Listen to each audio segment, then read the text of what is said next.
बिस्मिल्लाहिर्रहमानिर्रहीम, अस्सलाम वालेकुम। मुझे कहते हैं मरवान सर चौधरी। प्रोग्राम है रंग नाइट स्पेशल और आज के स्पेशल प्रोग्राम में हमारे साथ जो शोबिज़ इंडस्ट्री के रोशन सितारे हैं वो भी किसी तारुफ के मोहताज नहीं, वो भी बहुत हैं स्पेशल। सबसे पहले तारुफ कराते चलें अपने उस मेहमान का जो कि कराची से आए हैं और आज उन्होंने अपने बहुत ही कीमती वक्त में से हमें वक्त दिया है, किसी तारुफ के मोहताज नहीं। तनवीर आफरीदी साहब को अस्सलाम वालेकुम। कैसे हैं आप? बहुत प्यारा, बहुत प्यारे वाकई बिलाशुबा बहुत प्यारे हैं और इनके काम बहुत बड़े हैं और बहुत सी नेकियां कमा रहे हैं। म्यूज़िक की जो सबसे बड़ी कंपनी है EMI, उसके आजकल ये जो है वो कोऑर्डिनेटर भी हैं। उनके साथ एक सिलसिला इन्होंने शुरू किया है रॉयल्टी चेक का और बहुत से जो मुस्तहिक लोग हैं उनकी जो रॉयल्टी है उन तक पहुंचाने में अहम किरदार अदा कर रहे हैं। ये कहा जाए तो कम ना होगा कि अपने दामन में बहुत सी नेकियां समेट रहे हैं। दूसरे जो हमारे मेहमान हैं उनको खुशामदीद करती हूँ। बहुत बड़े घराने के वो सपूत हैं, शाम 84 घराने के उस्ताद शफ़क़त सलामत अली ख़ान साहब के वो साहबजादे हैं, फ़िज़ान शफ़क़त अली। अस्सलाम वालेकुम। वालेकुम अस्सलाम। कैसे हैं आप? मैं हैरियत से हूँ, आप कैसी हैं? ठीक। मैं बिल्कुल ठीक। UK यात्रा से ये वापस लौटे हैं और बड़े हशाश बशाश नज़र आ रहे हैं। तीसरी जो हमारी गेस्ट हैं वो भी किसी तारुफ की मोहताज नहीं, मल्टी टैलेंटेड पर्सनालिटी कहा जाए तो बेजा ना होगा। कायनात मलिक जो कि बहुत बड़े बड़े काम करती हैं। उम्र इनकी छोटी सी है मगर इनके काम बहुत बड़े हैं। ये लेक्चरार भी हैं, सोशल एक्टिविटिस्ट भी हैं, ब्लॉगर भी हैं, इन्फ्लुएंसर भी हैं, फैशन आइकॉन भी हैं, इसके साथ साथ फिटनेस आइकॉन भी हैं। अस्सलाम वालेकुम। वालेकुम सलाम मरवा, इतना प्यारा introduction. I love you, thank you. मेरा दिन आई लव यू टू। मेरा दिन बन गया, इतना अच्छा इंट्रोडक्शन। और बिल्कुल ये वाकई ये तारुफ तो शायद बहुत कम हो क्योंकि लफ्ज़ों में आप बहुत सी चीज़ें जो हैं वो बयान नहीं कर सकते जितने इंसान के बड़े बड़े काम होते हैं। और तीनों जो हमारे सितारे हैं ये रोशन सितारे हैं और अल्लाह इनकी जो चमक दमक है वो हमेशा कायम ही रखे। और तनवीर आफरीदी साहब, इनके बारे में मैं ये कहूँगी कि हम बहुत खुशकिस्मत महसूस करते हैं कि इन जैसे लोग शोबिज़ इंडस्ट्री को, ख़ास तौर पे म्यूज़िक इंडस्ट्री को मुयस्सर हैं कि लोगों की खिदमत कर रहे हैं। सर कैसा महसूस करते हैं? बाइसे सकून तो महसूस होता होगा क्योंकि इसमें एक रूहानियत का जज्बा भी होता है कि जब आप दूसरों के काम आते हैं, खिदमत खल्क अंजाम देते हैं। I am so blessed.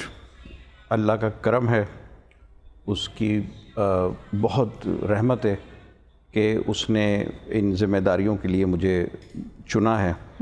और ये ज़िम्मेदारी है बेसिकली, इसको मैं किसी भी तौर पर खिदमत या कोई ऐसी चीज़ नहीं समझता क्योंकि ये जो म्यूज़िक कम्युनिटी है ये सब मेरे भाई बहन हैं, ये मेरे अज़ीज़ हैं, मेरे रिश्तेदार हैं, क्योंकि मैंने अपनी ज़िंदगी का प्राइम टाइम इन लोगों के साथ गुजारा है। तो हम सब एक दूसरे को घरों से अच्छी तरह जानते हैं। हम इनके सामने बड़े हुए हैं और इनके बच्चे हमारे सामने बड़े हो रहे हैं। वाह। तो क्या रह गया?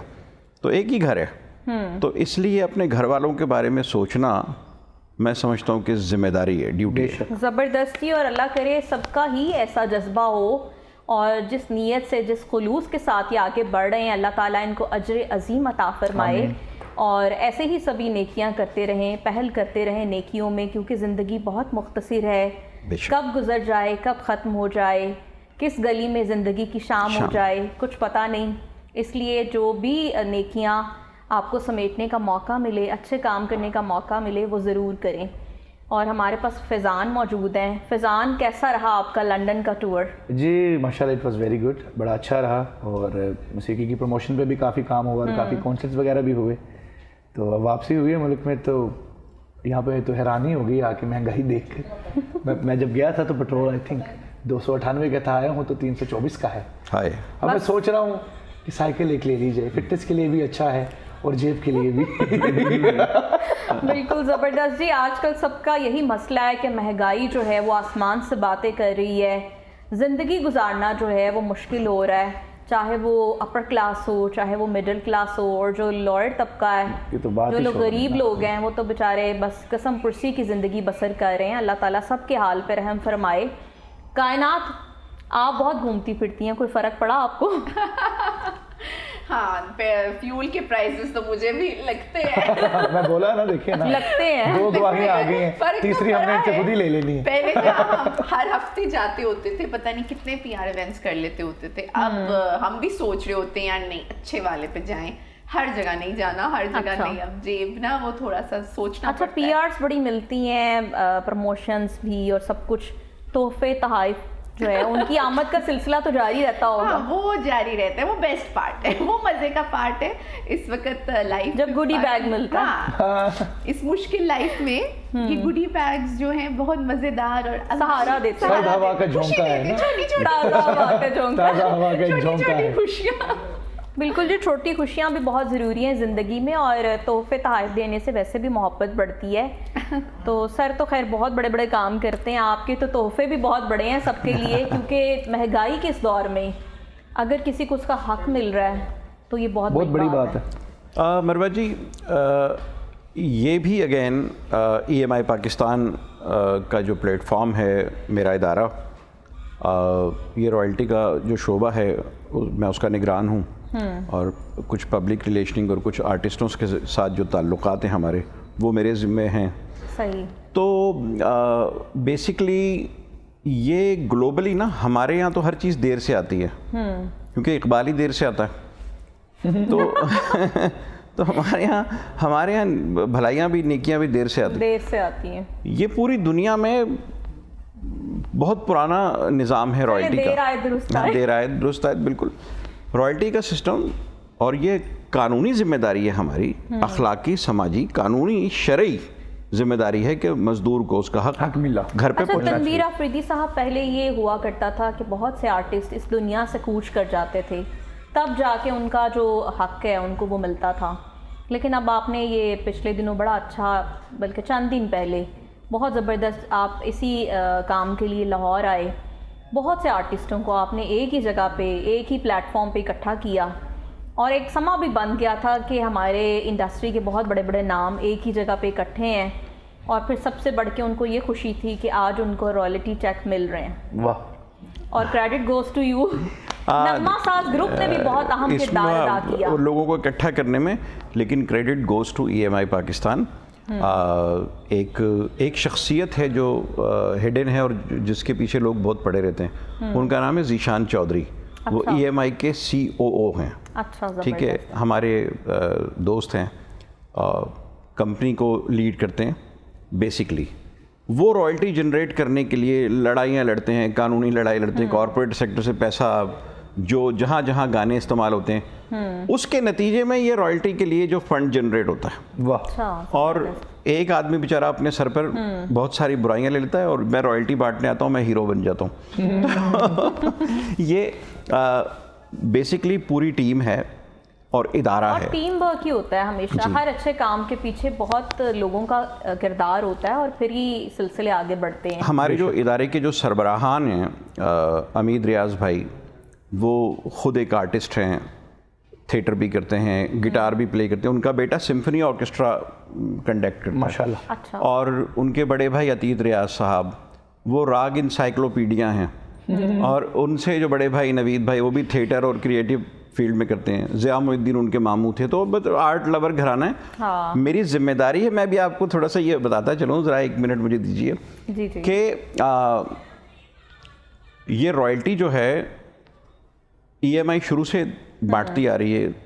बीच में एक ब्रेक आया जब कैसेट और CD ट्रेड बंद हुआ, सही। कैसेट बननी बंद हुई, तो फिर उसको डिजिटल मीडियम तक का जो एक नया एवेन्यू खोजना था, उसमें थोड़ा वक्त लगा।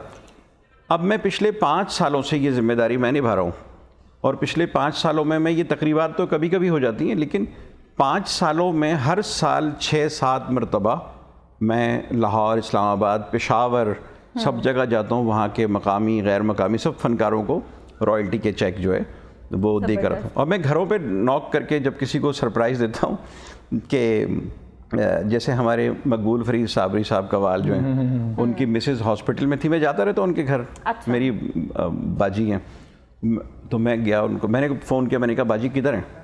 तो कहने लगी, अरे भाई मैं तो अस्पताल में दाखिल हूँ, मेरी तबीयत ख़राब है।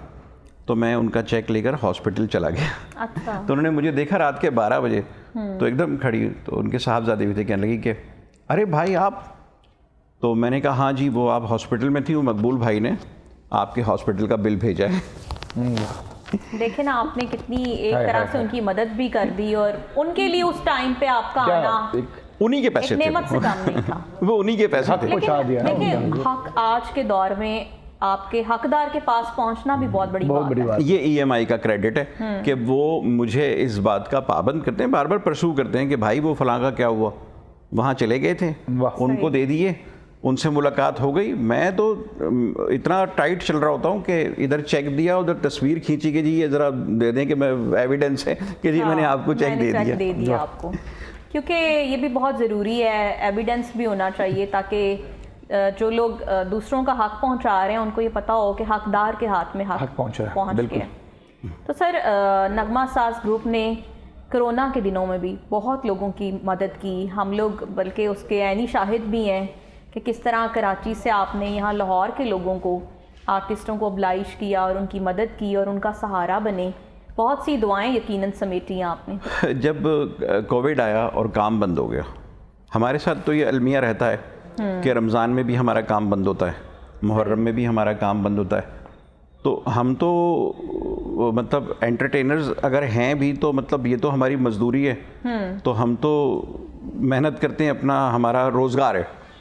अब हम बंद हो जाते हैं, 2 महीने किसी को नहीं पता होता कि हम खाना कहाँ से खाएंगे। सही। 2 महीने किसी को नहीं अल्लाह पता तवक्कुल है। कि एक सारंगी वाला जो है वो 1 महीना, अगले महीने ईद है 30 दिन के बाद, और वो 29 दिन बेरोजगार रहने के बाद ईद कैसे मनाएगा? कैसे मनाएगा? किसी ने कभी ये नहीं सोचा। किसी ने सोचा नहीं। कभी किसी ने ये नहीं सोचा कि यार ये मुहर्रम है, इनका काम तकरीबन पूरा महीना बंद रहेगा, और ये नज़र न्याज और इन चीज़ों के भी पाबंद होते हैं।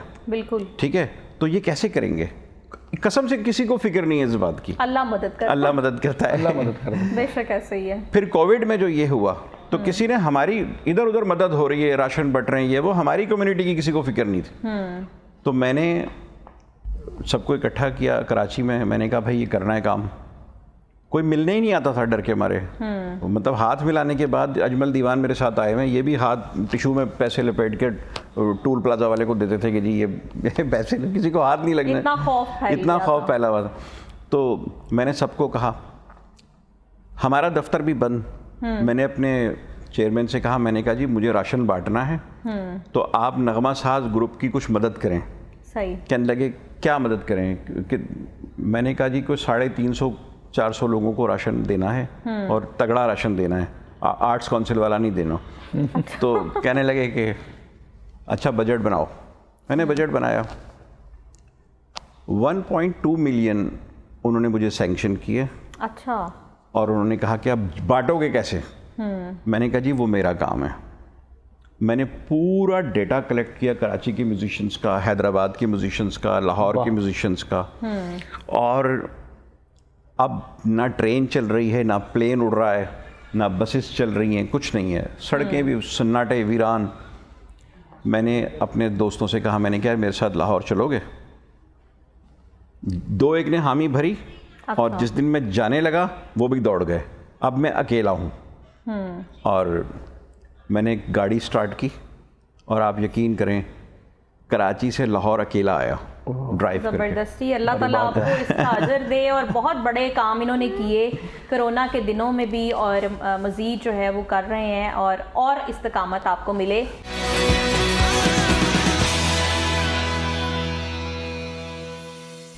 Welcome back. और आपने सुना बहुत ज़बरदस्त फैज़ान का सॉन्ग, और इनके लिए क्लैपिंग होनी चाहिए। थैंक यू वेरी मच, शुक्रिया आपका। बहुत अच्छा गाते हैं आप, और वैसे ही उस्ताद घराने के आप सपूत हैं। शुक्रिया आपका। और बड़ी अच्छी बात है, मौसीकी को आपने ज़िंदा रखा हुआ है, मौसीकी की तरवीज के लिए अपना किरदार अदा कर रहे हैं। आप भी सर सरदार घराने के सपूत अरे हैं। सर बिल्कुल कोशिश ऐसे कर ही। रहे हैं हम। मरवा जी, क्लासिकल मौसीकी एक ऐसी मौसीकी है जिसको आप कहेंगे कि mother of all the genres of music. Exactly. तो अगर ये नहीं होगी तो बाकी जो बच्चे हैं वो कैसे सलामत रहेंगे? तो इसका होना बहुत ज़रूरी। मैं किसी भी मौसीकी के जॉनरा अच्छा के खिलाफ फैज़ान, नहीं। मुझे लगता है कि म्यूजिक का सबसे डिफिकल्ट जॉनरा जिसको कहते हैं क्लासिकल मौसीकी, जी, वो क्लासिकल उसके मौसीकी ही है, बिल्कुल। रागों पे आपको अबूर है। बिल्कुल, क्लासिकी मौसीकी एक मुश्किल चीज़ भी है, लेकिन कोई भी मुश्किल चीज़ अगर आप सीखें तो वो आसान भी हो जाती है। बिल्कुल, और आपके तो खून में रची बसी है। जी, खून में होना भी एक अलग बात है, लेकिन एक मेहनत उसके ऊपर एक अलग बात है, वो बहुत ज़रूरी होती है। वरना कई ऐसे भी लोग हैं जहाँ पर कई घरानों के लोग में इतने इतने बड़े उस्ताद हैं, नाम नहीं लूँगा, उनकी आगे औलाद होती है, वो नहीं गाते। ये भी एक शौक की और वो आपकी वाली बात के अंदर होती है, आपने बड़ों की उसको आगे रखा। तो क्लासिकल मौसीकी बिलाशुबा एक बहुत ही मुश्किल सिनफ है आर्ट की, तो इसको सीखने के लिए भी कई वक्त लग जाता है। इसी वजह से हमें बचपन से ही शुरू करवा दिया जाता है। अब मैंने 7 साल की उम्र से सीखना शुरू किया, लेकिन सीख उससे भी पहले रहे थे। क्यों? क्योंकि माहौल था इर्द गिर्द चारों तरफ, उसको चारों तरफ हम ऑब्जर्व कर रहे थे। ऑब्जर्वेशन ने ही शौक दिया और शौक को फिर हमने प्रोफेशन में तब्दील किया और अभी भी सीख ही रहे हैं। ये एक ऐसा मौसीकी की सिनफ है, मेरे दादाजी कहा करते थे कि एक समंदर है, इसमें आपने बस एक दफा छलांग लगाई तो बस तैरते जाना, कोई किनारा नहीं है। किनारा नहीं है, बिल्कुल। क्या बहुत बड़ी बात कर दीजिए, इनके लिए तालियां हो। आखिरी उम्र तक ये सीखने की बात। मौसीकी की जो है वो कोई किनारा नहीं है और इसमें आपने डूबते ही चले जाना है। इसकी गहराइयों का अंदाजा जब आप जाते हैं तब भी लगाना जो है वो मुश्किल है। हमारे पास इतनी प्यारी लड़की बैठी हुई है, खामोश है, स्माइल पास कर रही है मगर खामोश काफी है शो के लिए।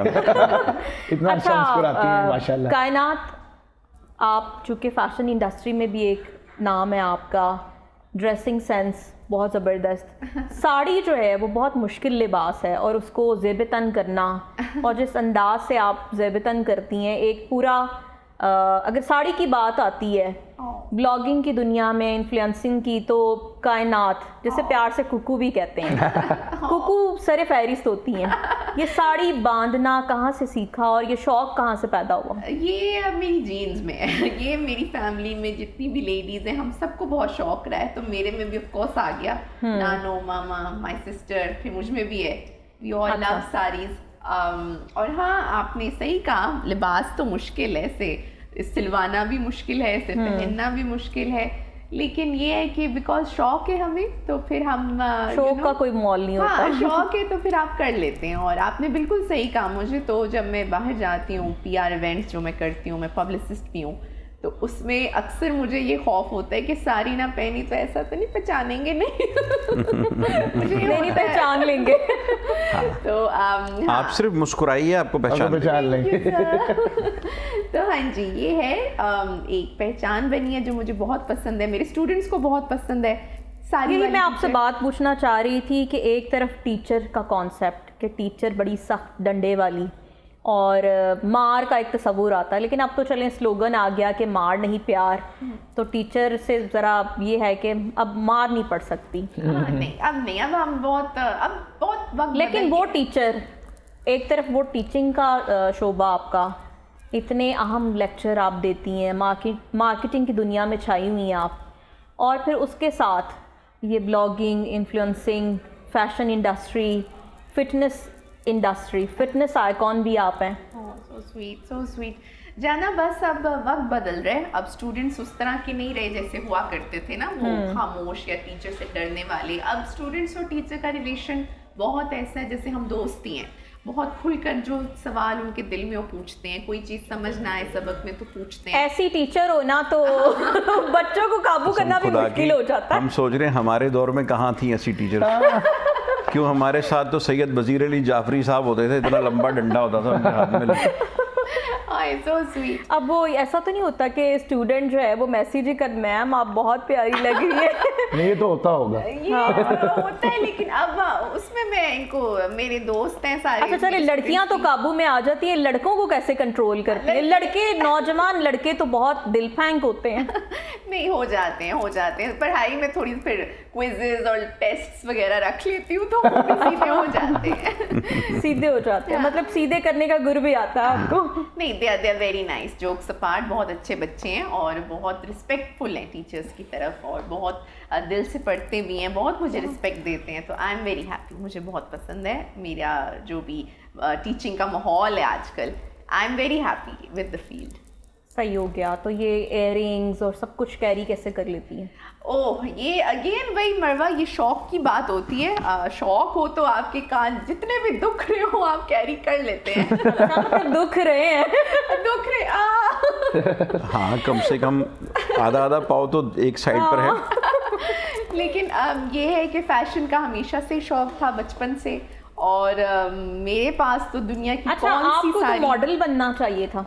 हाय मॉडल बनना चाहिए था, लेकिन जो मेरे वैसे आपने सारी मॉडल्स को आगे लगाया हुआ है, और जिस तरह फैशन इंडस्ट्री में आपकी एक पहचान है, सो स्वीट तो मुझे लगता है कि आप उनसे भी बालातर हैं। हाँ, वो मेरे अब्बू जो थे थोड़े से कंजर्वेटिव निकले इस मामले में। अच्छा। पापा वाज लाइक कि नहीं बेटा, ऑन कैमरा नहीं, ऑफ कैमरा फैशन ठीक है, ऑन कैमरा थोड़ा ना मेरे फादर को होता है। अच्छा। ही इज लाइक, लेकिन अब जब सोशल मीडिया पे और इस तरह से आप सामने आती हैं, तो पापा को पता है कि इंस्टा का कौन सा अकाउंट है?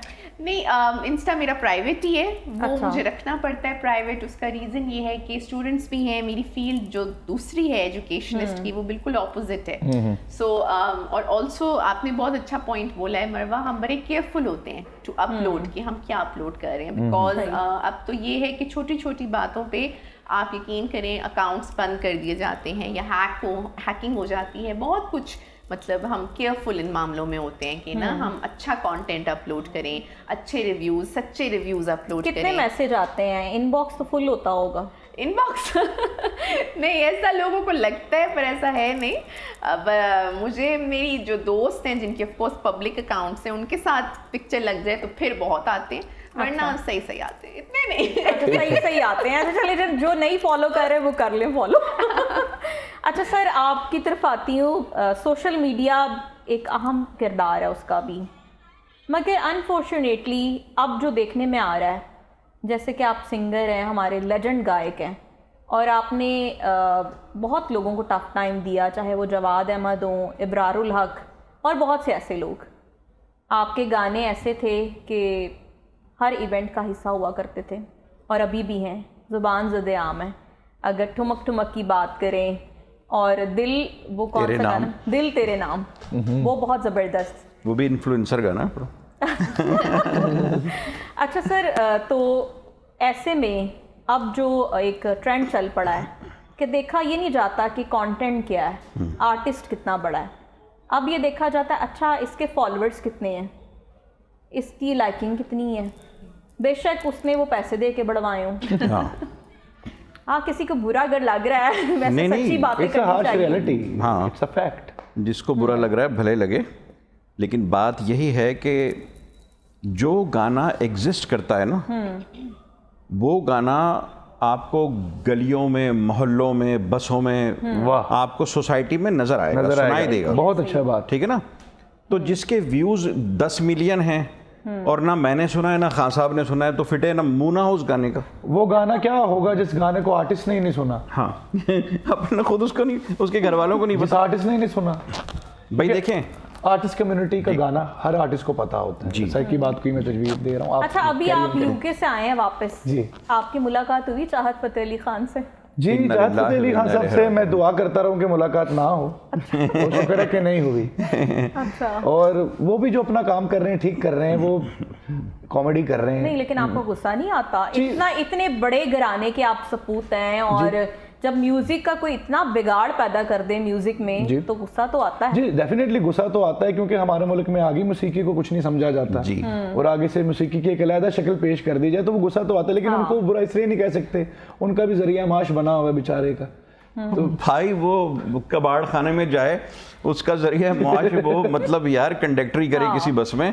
और सबसे बड़ी बात ये है कि जो वो एक इतना बड़ा नाम फतेह अली खान साहब, मुबारक अली खान साहब, जी हाँ। बहुत बड़े कमालों में हमारे घर पाकिस्तान के नुसरत अली खान साहब के जो जगत उस्ताद हैं, डेफिनेटली वो ऐसे ही लोग हुए और उनके नाम को खराब कर रहे हैं। तो मेरी यही उनसे रिक्वेस्ट ही है कि भाई बाहर आए, कोई और काम तेरी मेहरबानी, ट्रांसपोर्टर बन जा। शख्सियत, पर्सनैलिटी उसकी ट्रांसपोर्टरों वाली है, उसका हक उसका बनता है कि 2 एक ट्रक ले, बेडफोर्ड, पीछे बदर मुनीर की फोटो लगी हुई हो, बदर मुनीर बस जी। और वो हमारे बड़े आर्टिस्ट थे। खान साहब के बारे में मैं आज एक बात करूँ, मुझे इनको देख के इसलिए प्यार बड़ा आया। एक तो मैं इनके पूरे खानवादे का मुरीद हूँ। हजूर शुक्रिया आपका। ये पहले क्लासिकल गवैये जो हीरो मटेरियल हैं। हाँ, बिल्कुल बिल्कुल। और फैजान पे बड़ी लड़कियां मरती हैं, पता है आपको? हाँ, माशाल्लाह। मैं वही बात नहीं है, रिकॉर्डिंग में फंसवा ना दीजिएगा, कहीं अब्बू से डांट ना पड़ जाए। आपको पता है क्या? उनको पता है उनको पता है कि बाप भी हीरो, बेटा भी हीरो और पूरी फैमिली हीरो है। माशाल्लाह। Thank you जी, और बस पूरा पैकेज है ये। जी इट्स वेरी इंपॉर्टेंट। आजकल आपको पता है कि दुनिया को दिखाना भी पड़ता है। It's very important to be fit. पहले दौर में हुआ करते थे क्लासिकल आर्टिस्ट बेचारों के पेट निकले हुए, टंगे उठाते थे। इतने इतने, और वो हेल्थ के लिए भी बुरी बात है। हाँ। इतने इतने बड़े आर्टिस्ट थे हमारे मुल्क के, लेकिन उनकी हेल्थ इश्यूज की वजह से वो ज्यादा वक्त नहीं दे सके। एक अपनी मिनट गायकी होल्ड को। करें, मैं जरा अगले बटन बंद अरे करूं। नहीं सर, आप तो माशाल्लाह बड़े फिट हैं। तो आजकल के दौर में एक आर्टिस्ट को फिट भी होना चाहिए, जो कि बहुत, हमें पूरी दुनिया में अकेले भी घूमना पड़ता है। तो you don't know where you are going, तो अपनी हेल्थ का इतना ख्याल रखें कि आपको गोरियां पता भी हो। पीछे पड़ सकती हैं। अभी लंदन से ही होकर आए हैं और पूरा लंदन ठुमका कर आए हैं। हाँ माशाल्लाह, पूरी चेहरे की गोरियां डांस करती रही हैं। चेहरे की ताजगी बता रही है। हाँ, बस वो- ताजगी और शादाबी। शादाब। वो मेरी ताजगी यहाँ पर भी बरकरार रहती है, because I carry a very healthy lifestyle. आपको पता है मेरे वालिद साहब भी स्ट्रिक्ट इंसान है, हाँ, बिल्कुल। तो उनके साथ फिर जॉगिंग वगैरह, देन यू नो ईटिंग और हैबिट्स जब भी कुछ। फैजान आए ना शफकत साहब के साथ हमारे प्रोग्राम में, तो तब फैजान की आवाज़ भी नहीं निकल रही होती, और ये बड़ी अच्छी बात है, अदब का तकाजा है। सबसे बड़ी बात ये है कि वालिद साहब तो वो हैं ही, लेकिन उससे पहले उस्ताद का दर्जा है। उस्ताद का दर्जा, तो हम तो बिल्कुल। उनको कहते ही खान साहब हैं, हम कभी पापा डैड प्रोटोकॉल हम खान साहब कहते हैं, और मुलाकात क्या है उनसे, हम घुटनों को हाथ लगा कर मिलते हैं, उनका क्योंकि एक प्रोटोकॉल उस्ताद बनता भी का है, और शागिर्द बिल्कुल। का एक तकद्दुस होता है। Exactly। तो वो कायम रखना इज वेरी इंपॉर्टेंट। उन्होंने कभी अपने वालिद को अब्बा नहीं कहा होगा, खान साहब का हमेशा उनका प्रोटोकॉल ही है ये, तो मतलब बिल्कुल ऐसे ही। और खान साहब ने एक दफ़ा बहुत अच्छी बात की कि आज जो मकाम, जो इज़्ज़त हमने पाई है अपने वालिद की जूतियों का सदका है। बेशक, और कोई शक सबको ही अपने वालिदैन की इज़्ज़त करनी चाहिए, एहतराम करना चाहिए, क्योंकि वालिदैन से बढ़ के कोई और जो है इस दुनिया में रिश्ते नहीं इसमें है। कोई दो राय नहीं। चाहे वालिद कैसे भी हैं, लेकिन जो है आपको उनका अदब करना है, एहतराम। इन रिश्तों का कोई नेमुल बदल नहीं होता।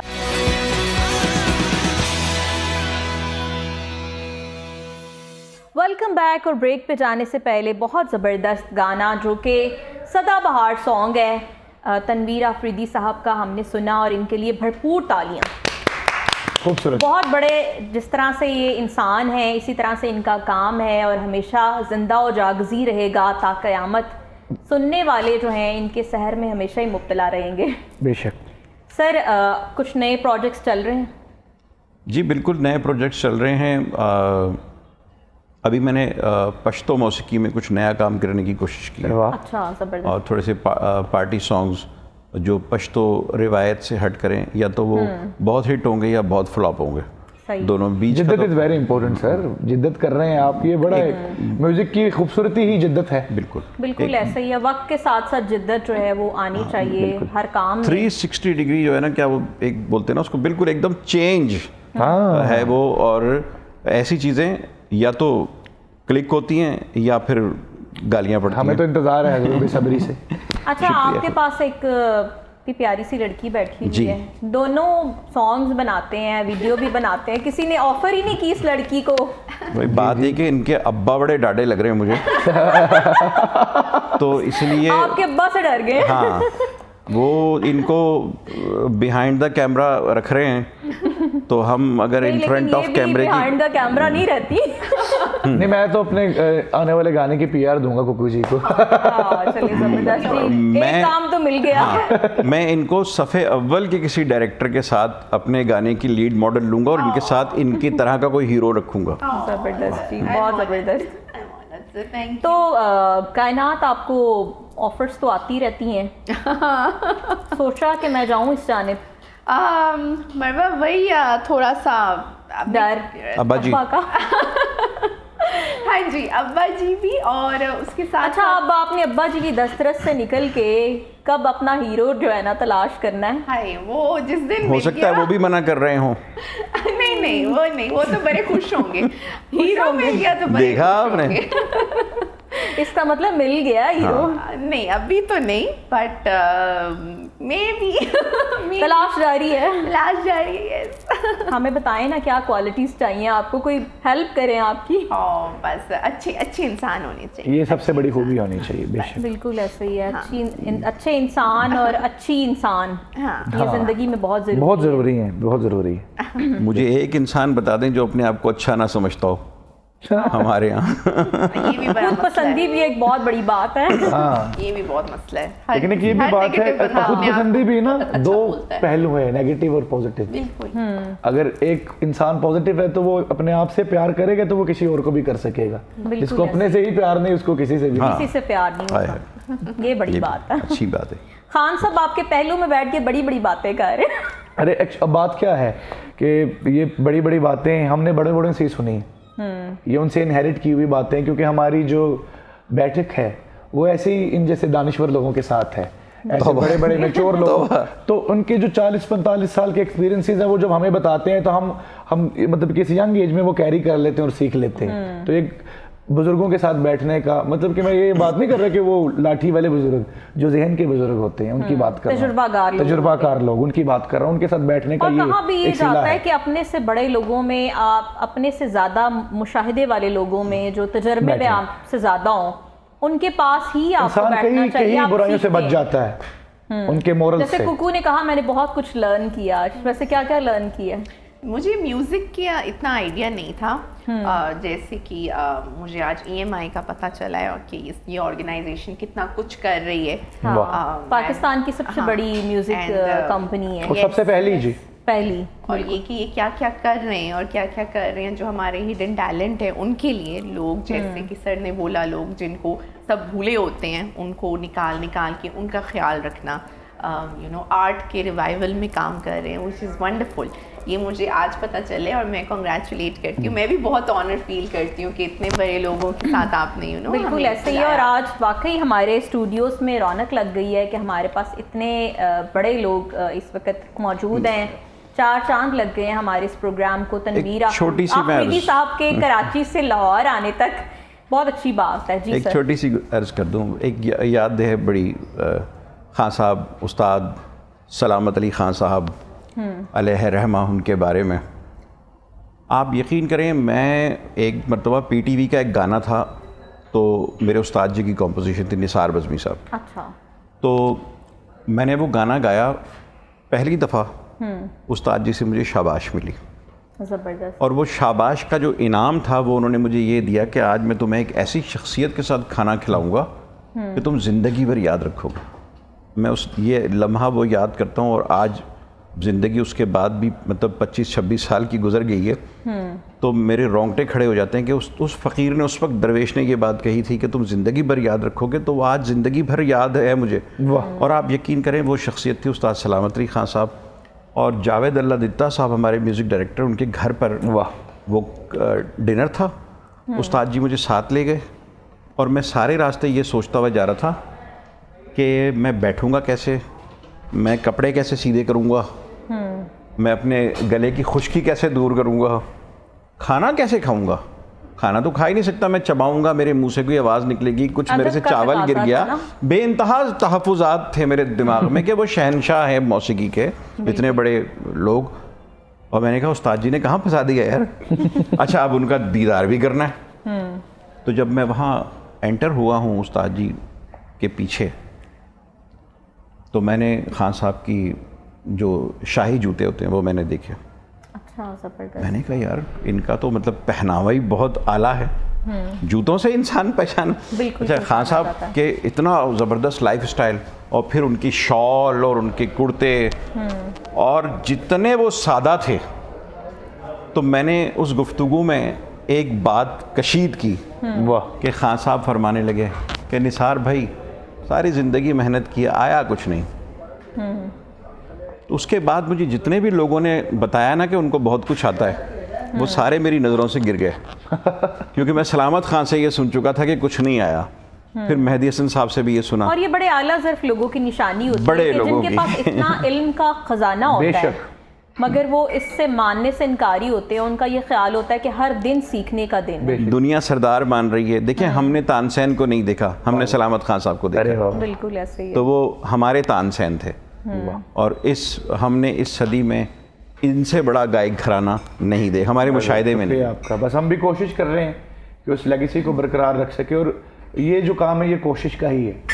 वो उस्ताद बड़े गुलाम अली खान साहब से किसी ने पूछा कि खान साहब ज़िंदगी ख़त्म हो रही है, मौसीकी के बारे में क्या ख्याल है? बोले कि मौसीकी की समझ आना शुरू होने लगी है और ज़िंदगी ख़त्म हो गई। सुभान अल्लाह। तो ये ऐसे बड़े बड़े लोगों ने ऐसी हाँ, बात करी, बहुत बड़ी-बड़ी बातें हैं और हम बिल्कुल लोग तो फिर वो कहते हैं ना कि आटे में नमक के बराबर आप भी नहीं। म्यूजिक के बारे में क्या कहेंगी, कौन सा सिंगर पसंद है बहुत ज़्यादा?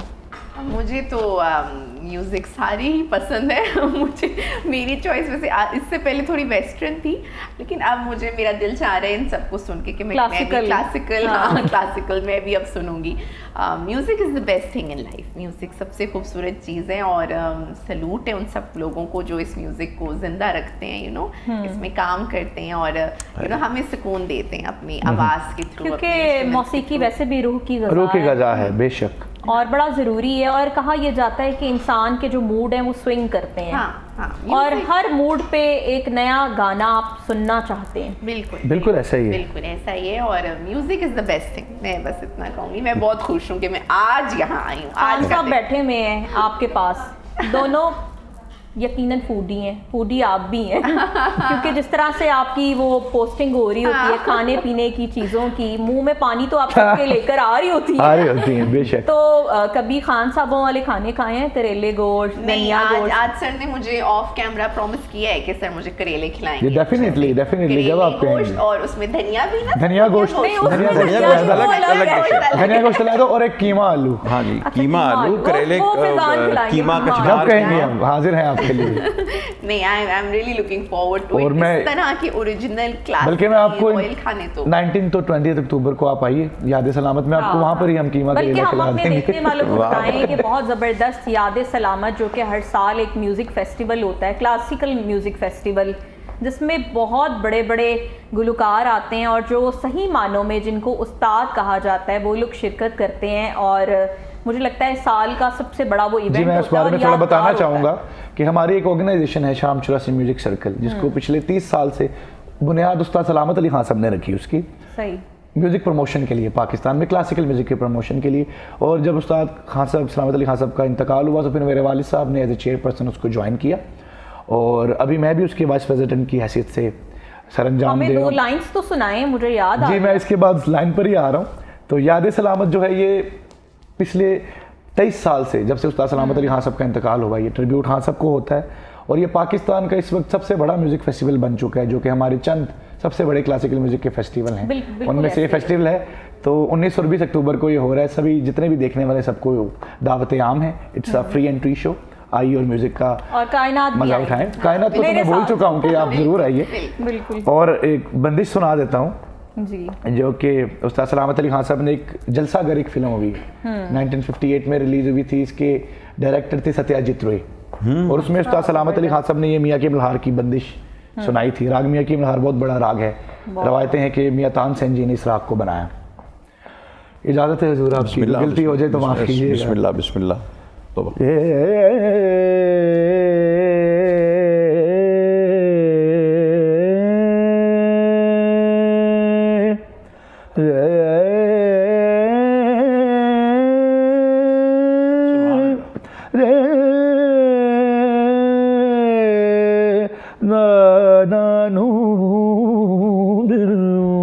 क्या कहने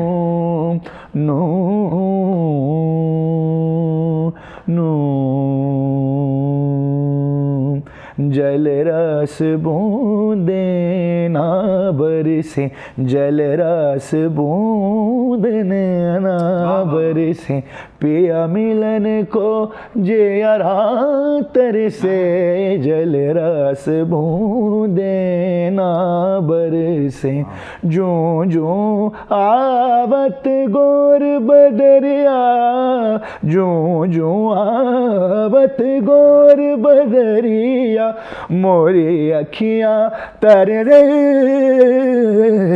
जल रस बूंदे।